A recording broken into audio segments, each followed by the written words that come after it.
मुंबईतील हऱ्या-नाऱ्या गँगमधील नाऱ्या कोण हे शोधून काढा असं आवाहन त्यांनी गृहमंत्र्यांना केलंय। राणेंनी दिलेल्या आरोपांना प्रत्युत्तर देत केसरकरांनी राणेंविरुद्ध अब्रुनुकसानीचा दावा ठोकू आणि गरज पडली तर नारायण राणेंची सर्व कृष्णकृत्य बाहेर काढू अशा शब्दात नारायण राणेंना त्यांनी उत्तर दिलंय।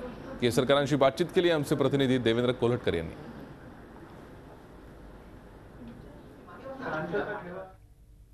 दीपक केसरकर यांच्यावरती वैयक्तिक पातळीवरती टीका केलेली आहे। दीपक केसरकर आपल्या सोबत आहेत, काय तुम्ही नेमकं उत्तर द्याल?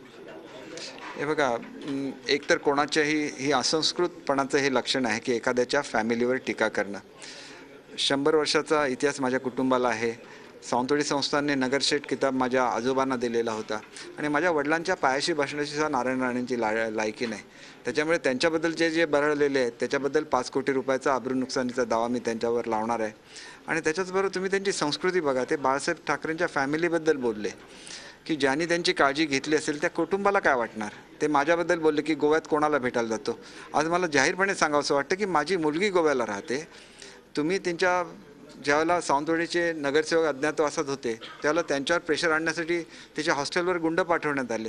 ही तुमची संस्कृती आहे। मग आम्ही आमच्या मुलांची काळजी घ्यायची नाही का? मला हे जाहीर करता येत नाही, कारण तिची काळजी कोण घेणार? ती एकटी राहते, तिला भेटायला तिच्या वडिलांनी जायला नको का?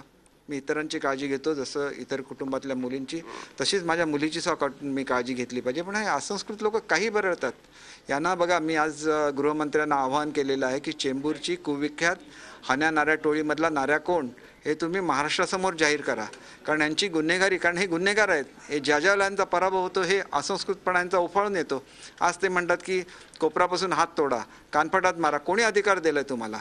यांना मतपेटीतून धडा शिकवला पाहिजे। ते म्हणतात सावंतवाडीमध्ये आव्हान देणार आहे। मला सकाळपासून 100-150 फोन आले माझ्या मतदारसंघातून, गोरगरीब लोकांचे आले, शिकलेले लोकांचे आले की आम्ही आव्हान स्वीकारलं आहे, तुम्ही स्वीकारण्याची गरज नाही। नारायण राणेंना काय करायचं ते करून दे। त्यांनी जे आव्हान लोकशाहीला दिलेलं आहे आम्ही समर्थ आहोत। त्यांना पाहिजे तर स्वतःसुद्धा येऊन उभं राहून दे सावंतवाडी मतदारसंघामध्ये, आम्हाला जे करायचं आम्ही करू, एवढं स्वाभिमान लोकांचा आहे। राणे राजकीय भूकंप घडवणार असं म्हणतात आहे, काय वाटतं? हे बघा, भूकंप हा कधी सांगून घडत नसतो।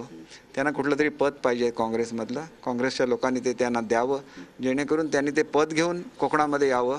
त्यांच्याशी मुकाबला करायला कोकणची जनता सज्ज आहे। धन्यवाद सर, ही सगळी बातचीत केल्याबद्दल। व्हिडिओ जर्नलिस्ट अमित पवारसह देवेंद्र कोल्हटकर, झी मीडिया, मुंबई। झी 24 तास रहा एक पाऊल पुढे।